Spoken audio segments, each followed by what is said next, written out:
الحمد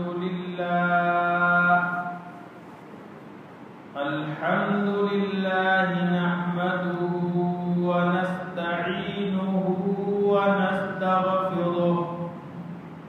ونؤمن به ونتوكل عليه ونعوذ بالله من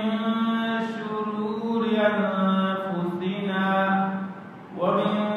سيئات أعمالنا من يهده الله فلا مضل له ومن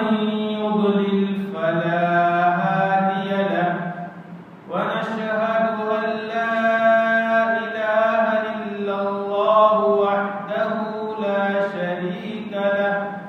ونشهد أن سيدنا ومولانا محمدا عبده ورسوله صلى الله تعالى على خير خلقه محمد وعلى آله وأصحابه وأزواجه وأتباعه وبارك وسلم تسليما كثيرا كثيرا. أما بعد فأعوذ بالله من الشيطان الرجيم. بسم الله الرحمن الرحيم. إنما المؤمنون الذين إذا ذكر الله وجلت قلوبهم وإذا تليت عليهم آياته زادتهم إيمانا وعلى ربهم يتوكلون. وعن عقبة بن عامر رضي الله تعالى عنه قال: لقيت رسول الله صلى الله عليه وسلم فابتدأته فأخذت بيده فقلت: يا رسول الله، ما نجاة المؤمن؟ قال: يا عقبة، احرس لسانك وليسعك بيتك وابك على خطيئتك، أو كما قال رسول الله صلى الله عليه وسلم. صدق الله مولانا العلي العظيم وصدق رسوله النبي الكريم ونحن على ذلك لمن الشاهدين والشاكرين والحمد لله رب العالمين. يا رب صل وسلم دائما أبدا على حبيبك خير الخلق كلهم. يا رب صل وسلم دائما أبدا على حبيبك خير الخلق كلهم. يا رب صل وسلم دائما أبدا على حبيبك خير الخلق كلهم. اللهم صل على سيدنا ومولانا محمد وعلى آل سيدنا ومولانا محمد وبارك وسلم.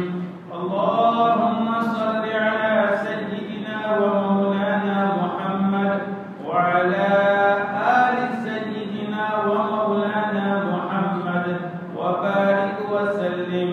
اللهم صل على سيدنا ومولانا محمد وعلى آل سيدنا ومولانا محمد وبارك وسلم. معزز علماء کرام، محترم بزرگوں اور عزیز بھائیوں، سرکار دو عالم صلی اللہ علیہ وسلم کی انمول نصیحتوں کا بیان چل رہا ہے. آپ صلی اللہ علیہ وسلم نے اس ارشاد مبارک میں جو نصیحتیں فرمائی ہیں ان میں سے تیسرے نمبر کی نصیحت ہے وَابْكِ عَلَىٰ خَطِيئَتِكَ، اے عقبہ اپنے گناہوں پر رویا کرو، تمہیں دنیا میں بھی مشکلات سے نجات چاہیے اور آخرت میں بھی جہنم سے نجات مطلوب ہے۔ تو ایک قیمتی بات یہ ہے کہ جو گناہ ہو رہے ہیں، ہو چکے ہیں، ان پر افسوس کر کے، غم کر کے، خدا کی خشیت اور خدا سے خوف کھا کر کے آنسو بہایا کرو۔ یہ آنسو جہنم کی آگ سے پناہ دینے والا۔ گناہ کس سے نہیں ہوا؟ گناہوں سے تو معصوم صرف انبیاء کی ذات ہے۔ انبیاء کے علاوہ بہت سے ایسے بندے ہیں جنہیں اللہ گناہوں سے محفوظ رکھتا ہے، لیکن انہیں محفوظ کہا جاتا ہے، معصوم نہیں۔ لیکن امت میں بے شمار افراد، بلکہ سرکار دو عالم صلی اللہ علیہ وسلم نے تو ارشاد فرمایا کل بنی آدم خطاؤون، سارے انسان، انبیاء مستثنا ہیں، سارے انسان گنہگار ہیں، ان سے گناہ سرزد ہوتے ہیں۔ وخیر الخطائین التوابون المستغفرون، لیکن گناہ کرنے کے بعد یہ بندے بہت اچھے ہیں جو اپنے گناہوں سے سچی توبہ کرتے ہیں اور اپنے گناہوں کی اللہ سے معافی مانگتے۔ تو گناہ ہوتے ہیں اور گناہوں کے نتیجے میں اس دنیا میں بے چینیاں آتی ہیں، اس دنیا میں گھبراہٹیں آتی ہیں، حالات آتے ہیں، لیکن اگر بندہ گناہوں کے بعد ان گناہوں کے احساس پر ندامت کے آنسو بہائے تو دنیا میں بھی اسے چین نصیب ہوگا۔ دنیا میں دو طرح کے لوگ ہیں گناہ کرنے والے، بعض تو ایسے ہیں جو گناہ کر رہے ہیں، کرتے جا رہے ہیں، لیکن بھول سے بھی ان کے دل میں احساس پیدا نہیں ہوتا کہ ہم اپنے پروردگار کی نافرمانی کر کے اپنا دنیا کا بھی نقصان کر رہے ہیں، اور کل آخرت میں کس منہ سے ہم اپنے پروردگار کو جواب دے سکیں۔ غفلتوں میں زندگی گزر رہی ہے، اور پھر بعض مرتبہ تو ایسا ہوتا ہے کہ گناہ کرنے کی ایسی عادت پڑ جاتی ہے کہ گناہوں کو گناہ بھی نہیں سمجھا جاتا۔ لیکن یہ بندے نہ دنیا میں چین سے رہ سکتے ہیں اور نہ آخرت میں اللہ کی پکڑ سے بچ سکتے ہیں۔ ہاں، خدا کا نظام یہ ہے وہ اپنا فضل فرما دے والد پر، ورنہ گناہوں پر کیا عذاب ہوتا ہے اور اللہ کی طرف سے کیا کیا سزا دی جاتی ہے، قرآن میں بھی اور احادیث میں بھی وہ بات تفصیل سے بیان کی گئی۔ تو نہ دنیا میں چین نہ آخرت میں چین، لیکن کچھ بندے ان سے گناہ ہو جاتے ہیں اور گناہ ہونے کے بعد احساس پیدا ہوتا ہے، ندامت ہوتی ہے، تنہائی میں بیٹھتے ہیں تو گناہوں کے تصور سے اور کل خدا کے یہاں کھڑے ہونے کے بعد اپنے حساب کے تصور سے کانپ اٹھتے ہیں، اور اس کے بعد پھر دل کا یہ نالا، دل کا یہ درد، دل کی یہ لرزش پھر اثر بن کر ہماری آنکھوں پر ظاہر ہوتی ہیں اور آنکھوں سے آنسو بہہ جاتے ہیں۔ ایسے بندے جو اللہ کا خوف کھا کر روتے ہیں اور آنکھوں سے آنسو بہاتے ہیں، اللہ کے یہاں بہت پسندیدہ۔ روایات بے شمار ہیں، چند روایات کا خلاصہ آپ کی خدمت میں پیش کر دیا جائے۔ ایک مشہور حدیث ہے، سرکار دو عالم صلی اللہ علیہ وسلم کا ارشاد ہے، سبعۃ یظلهم اللہ فی ظلہ یوم لا ظل الا ظلہ۔ 7 طرح کے لوگ ہیں جنہیں اللہ کل عرش کے سائے کے نیچے جگہ دیں گے، جہاں آخرت میں عرش کے سائے کے علاوہ اور کوئی سایہ نہیں ہوگا۔ اور پھر ساتھ میں جو سب سے اخیر میں گنایا، رجل ذکر اللہ خالیا، ایک بندہ ہے تنہائی میں بیٹھا تھا، اللہ یاد آ گئے، اللہ کے انعامات یاد کیے، اللہ کی نعمتیں یاد کی، اللہ تعالیٰ نے دنیا میں جو بے شمار اپنے کرم سے احسانات فرمائے وہ یاد کیے، اور پھر تھوڑی دیر کے لیے اپنے گناہ کو یاد کیا، سوچا کہ میرے رب نے تو مجھے اتنا نوازا، اتنا نوازا، اتنا نوازا، اور کبھی انسان تنہائی میں سوچتا ہے تو یہ بھی دیکھتا ہے اتنے سارے گناہ کرنے کے بعد رب نے گناہوں کو دنیا والوں سے چھپا کر ہماری عزت کی لاج رکھ دی۔ کتنی بڑی بات، کتنے ایسے گناہ ہیں جو دنیا والوں کے سامنے ہم نہیں کرتے اور کر بھی نہیں سکتے، کیونکہ اپنی سفید پوشی کا بھرم رکھنا ہے۔ دنیا والے ہمیں کیا سمجھتے ہیں، اور ہم اس طرح کی حرکتیں کر کے اپنے رب کو ناراض کر کے، اپنے رب کی نافرمانی کر کے ہم اپنا باطن اور اپنا دامن تار کر رہے ہیں۔ لیکن پروردگار کا کرم دیکھیے کہ وہ چاہتا تو ہمارے گناہوں کو اللہ تعالیٰ باہر لوگوں کے سامنے ظاہر کرتا ہوا ہے۔ بنی اسرائیل کے یہی نظام تھا، کوئی بندہ گناہ کرتا تھا تو صبح اس کے دروازے پر نشان لگ جاتا تھا اس کے گناہ کا۔ یہ اللہ کا احسان نہیں اس امت پر، یہ اللہ کا احسان نہیں ہماری ذات پر کہ اللہ تعالیٰ نے ہمارے گناہوں کو چھپا کر رکھا اور ہم گناہ کرتے جا رہے ہیں، اور پروردگار نے ہمارے گناہوں پر پردے ڈال کر کے دنیا والوں کے سامنے اپنی سفید پوشی کا بھرم رکھا ہے۔ اب وہ سوچتا ہے میرا رب میرے گناہوں کو ظاہر کر دیتا تو یہ دنیا والے مجھ پر تھوکنے کے لیے تیار نہیں ہوتے، جو آج مجھے دیکھ کر میرے اکرام میں کھڑے ہو جائے۔ اب تنہائی میں وہ سوچ رہا ہے، خدا کے خوف سے اس کی آنکھوں سے آنسو گر جاتے ہیں۔ پروردگار آنسو کی لاج رکھے، کرم ہے اس کا۔ گناہ ہم نے کیے ہیں، ہمارے گناہوں پر ہمیں پچھتانا ہی چاہیے تھا، ہمارے گناہوں پر ہمیں رونا ہی چاہیے تھا۔ یہ تو ہم اپنے طور پر کر رہے ہیں، لیکن پروردگار کو بندے کی ادا بھی بہت پسند ہے۔ اللہ تعالیٰ ایسے بندے کو عرش کے سائے کے نیچے جگہ نصیب کرے۔ بھائیو، روایات میں قیامت کے دن میدان محشر کا جو منظر بتایا گیا ہے اور جو نقشہ کھینچا گیا ہے، اگر واقعتاً حاضر دماغ کے ساتھ اور دل کی توجہ کے ساتھ احادیث پاک میں محشر کی جو ہولناکی بیان کی گئی ہے اور جو عجیب منظر کا نقشہ کھینچا گیا ہے ہم پڑھیں اور سنیں تو ایسا دل و دماغ میں اس طرح کا خوف طاری ہوتا ہے کہ دنیا کا سکون پھر ہم پر حرام ہو جائے۔ اب ایسے وقت میں پروردگار عرش کا سایہ نصیب فرمائے تو بندے کے لیے اس سے بڑھ کر اور کوئی کیا نعمت ہو سکتی۔ دنیا میں گناہ ہم نے کیے اور صرف چند آنسو بہانے سے،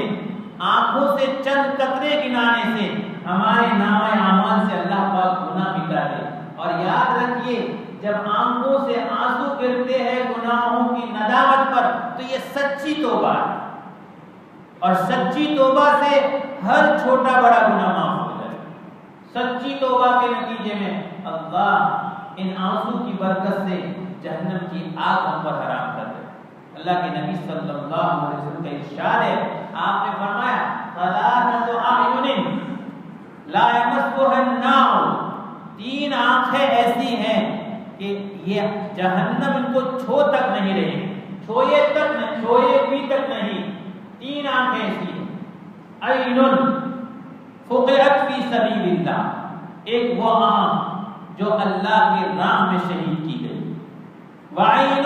حرست فی سبیل اللہ، اور ایک وہ آنکھ جو اللہ کی راہ میں رات پر نگرانی کرے، وعین بکت من خشیت اللہ، اور تیسری وہ آنکھ جو اللہ کے ڈر سے آنسو بہاتی۔ عین بکت من خشیت اللہ، یہ تیسری آنکھ کہ اللہ کے ڈر سے آنسو بہاتی ہے، اللہ ایسی آنکھ پر جہنم کو حرام فرما دیتے ہیں۔ دوسری حدیث میں بالکل یہ اسی طرح کا مضمون ہے، آپ صلی اللہ علیہ وسلم نے ارشاد فرمایا حرم اللہ عینا بکت من خشیت اللہ علی النار، اللہ اس آنکھ کو جہنم پر حرام کر دیتے ہیں جو اللہ کے خوف سے آنسو بہاتی۔ باقی اسی حدیث میں آگے ہے وحرم اللہ عینا بکت فی الدنیا علی الفردوس، اور دنیا کی خاطر جن آنکھوں سے آنسو بہتے ہیں اللہ جنت الفردوس پر اس آنکھ کو حرام کر۔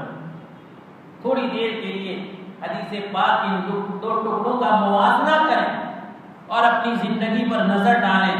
دنیا کے خوف سے، دنیا کی تکلیف سے، دنیا کی پریشانیوں سے، دنیا کی مصیبتوں سے، بیماریوں سے، اولادوں کی نافرمانیوں سے، پڑوسیوں کی پریشانیوں سے اور دنیا بھر کے حالات سے کتنی مرتبہ ہم ایسے مجبور ہو جاتے ہیں کہ ہمارے آنکھوں سے آنسو گر جاتے ہیں، لیکن گناہوں کے خوف سے، پروردگار کے سامنے کھڑے ہونے کے ڈر سے، اپنے گناہوں پر ندامت سے ہمارے آنکھوں سے آنسو کب گرتے ہیں؟ ایک طرف آپ یہ فرما رہے حرم اللہ عینا بکت من خشیت اللہ علی النار، جو اللہ کے خوف سے آنسو بہاتی ہے اسے تو جہنم پر حرام کر دیتے ہیں۔ وحرم اللہ عینا بکت فی الدنیا علی الفردوس، اور جو آنکھ دنیا کے خوف سے روتی ہے، دنیا کی تکلیف سے روتی ہے، فردوس جنت الفردوس پر اللہ اس کو حرام کرتا ہے۔ اور ایک حدیث پاک میں آپ نے ارشاد فرمایا لن یلج النار رجل بکا من خشیت اللہ حتی یعود اللبن فی الطب، آپ نے فرمایا آدمی جو اللہ کے خوف سے روتا ہے وہ جہنم میں داخل نہیں ہو سکتا یہاں تک کہ دودھ جو تھنوں سے نکالا ہو واپس تھن میں چلا جائے۔ ممکن ہے جو